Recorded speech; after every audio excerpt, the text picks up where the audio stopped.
Hi, I'm Diane. Dayton. We're at the 21st annual Boscov's Berks Jazz Fest in Reading, Pennsylvania. Right now we're in the lobby of the Sovereign Center catching up with the one and only George Duke. That's me. Yes, it is you right after sound check. How you doing? Doing great. Yeah. It's going to be a fun show tonight with Al, isn't it? Yeah. You two go way back, don't you? Yeah, we pretty much began our careers together, and we kind of went into separate paths after that and kind of bobbed and weaved our way back every now and then, and so now it's kind of almost coming around full circle, coming back to the way we started with just a trio and Al. It's really an interesting thing. Yeah. So it was what, in the mid-'60s? Is that right? Yeah, we don't want to tell you that. Yeah, it was mid-'60s. We around 1965. Okay. And the Half Note Club. The Half Note Club in San Francisco, and we happened to fortunately tape it one night and got about 3 sets and actually just put it out on a CD. It came out yesterday. We just released it yesterday for the first time. So we're going to get to hear some of the early years. We're going to go back, and part of the show is going to be dedicated to some of the songs from that album and that period because the environment was so interesting. What is about the chemistry that you have with Al? I think, he's a nice guy, I'm a nice guy. He's a very deep musician, and I think, I'm equally deep on a certain level, and so the two of us together is kind of an interesting pair, and Al is an interesting kind of guy because though, he may not write a note down like G, C, D, he knows exactly what he's hearing. Exactly. Wow. And he will sing all the notes in the chord. If you're missing something in the chord, he says, I don't think that's right. He says, it's I said, oh, okay. Singing all the notes in between. So that's a true musician. Yeah. You have been making music for a while. Yeah. What is it about music that just fills you so much with joy? I mean, I see that when you are playing and when you're performing. I just love it. I don't know what else I'd do if it wasn't for music. The interesting thing is that it touches people. Music's the first wireless medium other than speaking, I think. It just touches people without actually physically touching them. That's what's interesting to me, and yet it's so powerful. And I love to make people smile, make them think, make them cry, make them some kind of emotion from them in this wireless way. It's a tremendous responsibility, and at the same time, it's a tremendous joy, and that's why I do it. I don't do this for money, but don't tell anybody. You have played with so many different people over the years, so many different types of music, in pop as well. Is there any story that sticks out to you?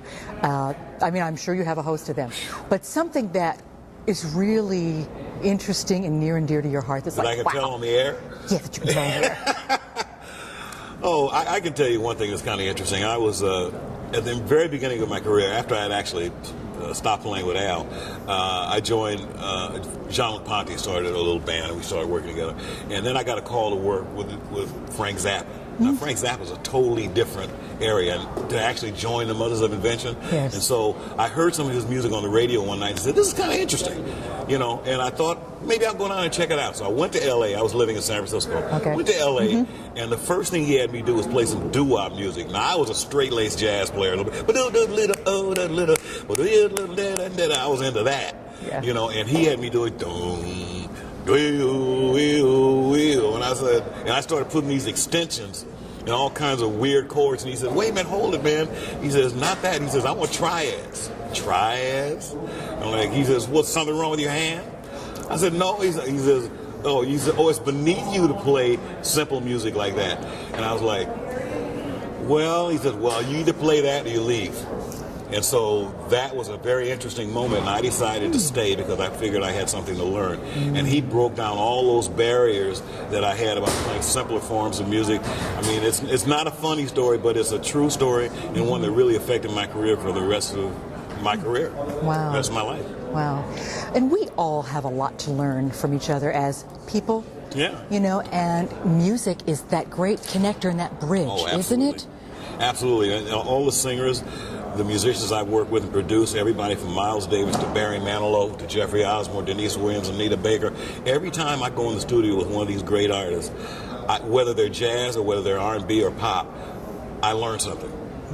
and it's amazing. I mean, I learned about lyrics by working with my cousin Diane and Jeffrey Osborne, because they were so meticulous about what they were saying.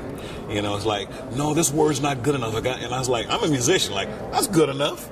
And I had to learn that that's really important, and to marry the two. It sure is. What do we as a people need to learn about ourselves? And we look at the world that we live in this day, and the impact that you as a musician can have on us. You know what? I think people need to be like a great band, where they listen to each other. Because a band does not work unless they listen to each other. It doesn't mean you don't have a leader, but it's not a dictatorship. A great band is one that where all the participants are equally as important, but at the same time you have someone that's making a direction. But everybody's listening and contributing and commenting on each other's work. So if you're playing a lick, the bass player may pick it up and something else happens. And that's a very interesting thing, and the world could learn a lot from watching a great band and how they operate. That's communication. Yeah, it is. Strong communication. So what's really important to you these days? Family. Yeah. It's important. I have a grandson now. Do you? Yeah, he's doing a track meet today. Okay. He came in fourth. Really? That's important. Of course, music is important. I mean, it's. I like to spread out and do a whole lot of different things. I have a DVD that I cut in Montreux last year, about 2009. And that's getting ready to come out now. And I features Shaka Khan, Rochelle Farrell, and some other Lee Ritenour. And I got a chance to play everything I could think about. Oh, wow. It's crazy. All kinds of music.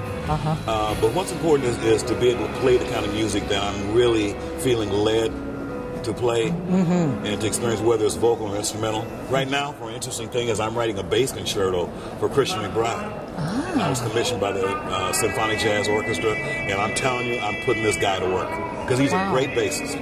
Wow. So I'm doing all kinds of things. You have some things available on the internet, too, with your website, don't you? Oh, yeah. Well, I have quite a bit of my material available at my website, and as a download as well as CDs. And who's taking advantage of this? This is really a wonderful thing that you're doing. Yeah. Well, I hope all my fans, it's interesting, because I've only been on Facebook for a couple of months, for example, and it's just all these people came out of the woodwork, old girlfriends from high school, people who I've connected with that I have not seen in years. As a matter of fact, the drummer who played on the Al Jarreau with the George Duke Trio album that we just released, I found him on Facebook. Are you kidding? I couldn't find him. And I said, I put his name in there, and this picture came up. I said, that's him. I had to join in order to send him a message. So it's an interesting phenomenon, that whole thing. And I think that it's a way to connect to people and get your message out there without a middleman, so to speak. Yeah, it sure is. It's a great way to find people, like you said, you haven't seen in who knows how long. Yeah, so it's the connection. I think that's important. Yeah, it is. Spread the love. Spread the love through the music. Absolutely. And any way, shape, and form we can. That's it. Well, I can't wait to hear you, and I know we're going to feel a lot of love when you're out there. We always do. I'll tell you, I plan to bring it. Thank you so much for taking the time today. Thank you. We're coming to you from the 21st Annual Boscov's Berks Jazz Fest in Reading, Pennsylvania.